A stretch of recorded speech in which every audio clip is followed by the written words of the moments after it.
Assalamualaikum warahmatullahi wabarakatuh. Baiklah, kami dari kelompok 8 akan mempresentasikan hasil diskusi kami, yaitu tentang silabus dan RPP. Sebelum itu, saya akan memperkenalkan anggota kelompok saya. Yang pertama, Mutia sebagai moderator. Yang kedua, Latifah Syahrul sebagai penanggap 1. Dipersilakan kepada Latifah Syahrul untuk menjelaskan materinya.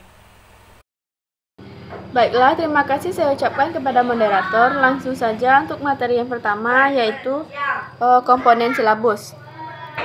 Komponen silabus itu pada bagian yang pertama, identitasnya. Pada bagian identitas, mata pelajaran yang perlu dituliskan dengan nama jelas atau mata pelajaran, jenjang sekolah atau madrasah, kelas dan semester.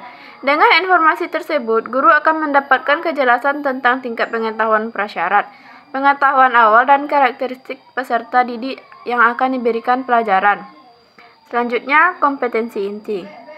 Kompetensi inti merupakan terjemahan atau operasional SKL dalam bentuk kualitas yang harus dimiliki mereka yang telah menyelesaikan pendidikan pada satuan pendidikan tertentu atau jenjang pendidikan tertentu. Gambaran mengenai kompetensi utama yang dikelompokkan ke dalam aspek sikap pengetahuan dan keterampilan yang harus dipelajari peserta didik untuk suatu jenjang sekolah, kelas, atau mata pelajaran. Materi selanjutnya yaitu standar kompetensi inti. Standar kompetensi mata pelajaran dapat didefinisikan sebagai pernyataan tentang pengetahuan, keterampilan, dan sikap yang harus dikuasai serta tingkat penguasaan yang harus dicapai dalam pelajaran suatu mata pelajaran. Menurut Center for Civic Education 1997, standar kompetensi merupakan kerangka menjelaskan dasar pengembangan program pembelajaran yang terstruktur.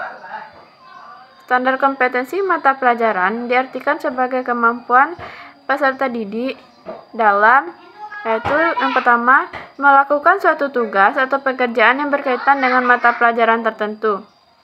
Yang kedua, mengorganisasikan tindakan atau pekerjaan dalam mata pelajaran tertentu dapat dilaksanakan. Yang ketiga, melakukan reaksi yang tepat bila terjadi penyimpangan dari rancangan semua.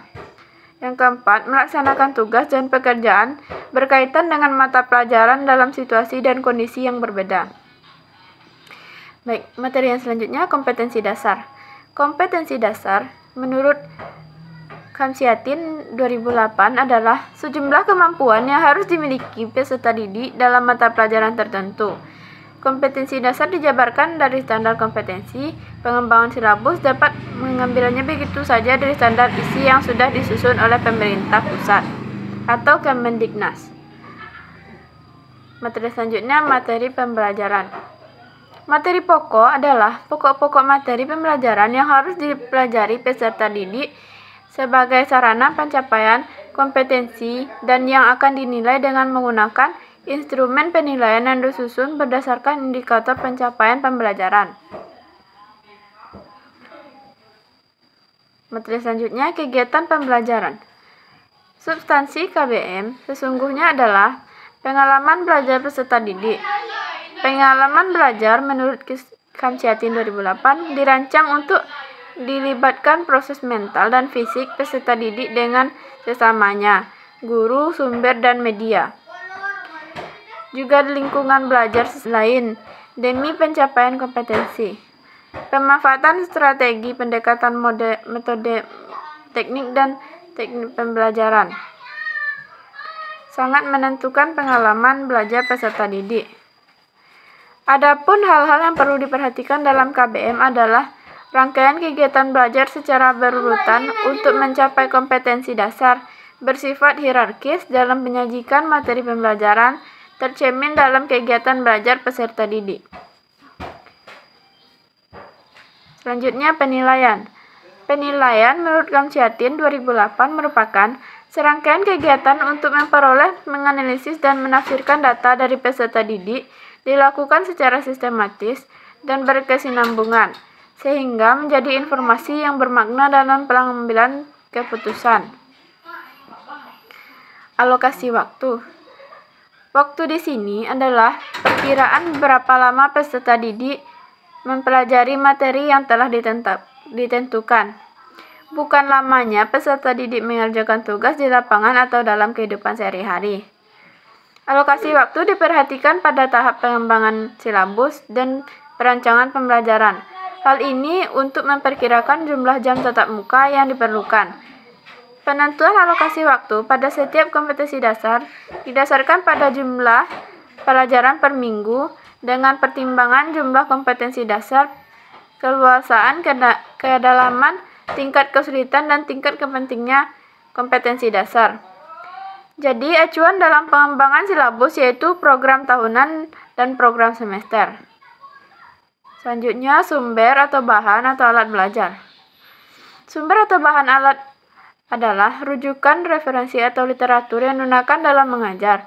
Sumber belajar ini diperlukan agar dalam penyusunan silabus terhindar dari kesalahan konsep. Sumber belajar ditetapkan sebagai informasi yang disajikan dan disimpan dalam berbagai bentuk media yang dapat membantu peserta didik dalam belajar perwujudan dari kurikulum. Sumber belajar dapat berupa buku-buku rujukan, objek, subjek, atau bahan alat untuk kegiatan pembelajaran, bahan cetak dan elektronik, narasumber, peristiwa, lingkungan, dan lainnya yang relevan. Materi selanjutnya, langkah-langkah penyusunan silabus. Yaitu, yang pertama, petakan standar kompetensi atau SK dan kompetensi dasar atau KD. Yang kedua, pilihlah dan tentukan materi pembelajaran yang sesuai dengan kompetensi dasar dengan mengacu atau menggunakan sumber belajar. Yang ketiga, merancang kegiatan pembelajaran dengan menggunakan metode pembelajaran yang sudah banyak digunakan. Buatlah kegiatan pembelajaran tersebut semenarik mungkin dan dapat memotivasi siswa untuk siap belajar. Yang ketiga, tentukan indikator pencapaian agar lebih mudah merancang penilaiannya. Yang keempat, susunlah penilaian dengan menyertakan teknik yang digunakan untuk instrumen dan berikan contoh soal. Yang kelima, alokasi waktu kegiatan belajar sesuai dengan materi yang akan diberikan. Yang keenam, masukkan sumber belajar. Sumber belajar dapat berupa buku yang digunakan, CD, kaset, atau website. Dan yang terakhir yaitu tentukan nilai karakter yang harus ditanamkan melalui materi yang diberikan tersebut. Baiklah, mungkin hanya sekian materi yang dapat saya sampaikan. Saya kembalikan kepada moderator. Selanjutnya yaitu materi komponen RPP. Komponen-komponen penting RPP menurut kurikulum 2013. RPP dikembangkan menurut kompetensi dasar atau subtema yang dilaksanakan dalam satu kali pertemuan atau lebih. Sebuah RPP harus memuat komponen-komponen penting di dalamnya. Adapun komponen RPP yang penting dimaksud di atas adalah identitas sekolah, yaitu nama satuan pendidikan.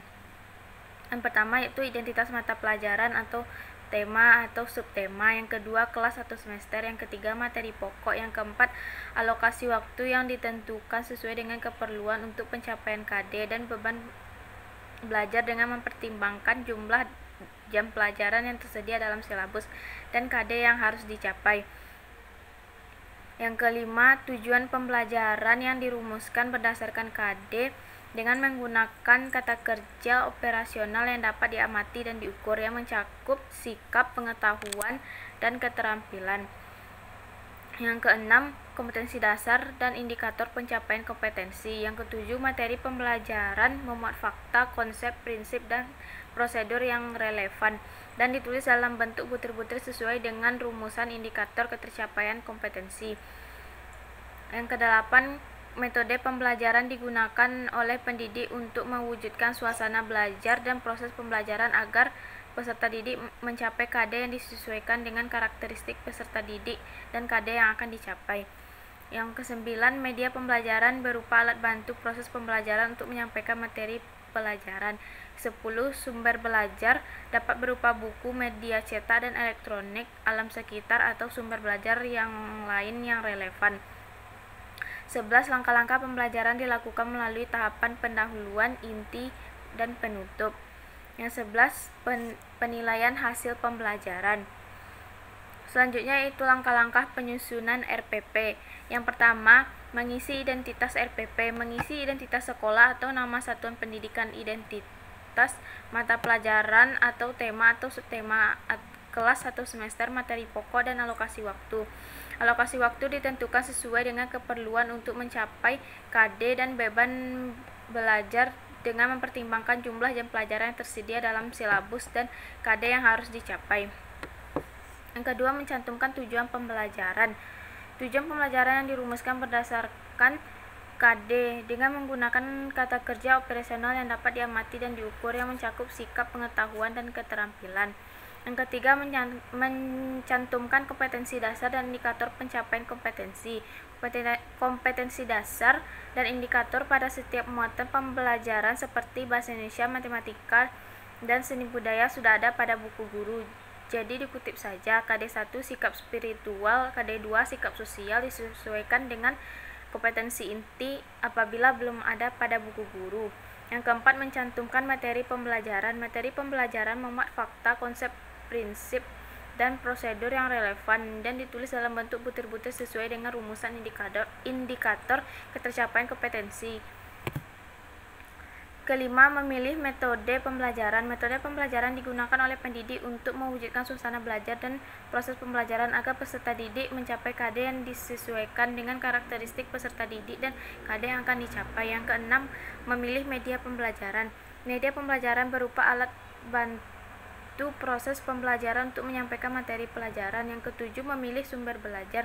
Sumber belajar dapat berupa buku, media cetak, dan elektronik, alam sekitar, atau sumber belajar lain yang relevan.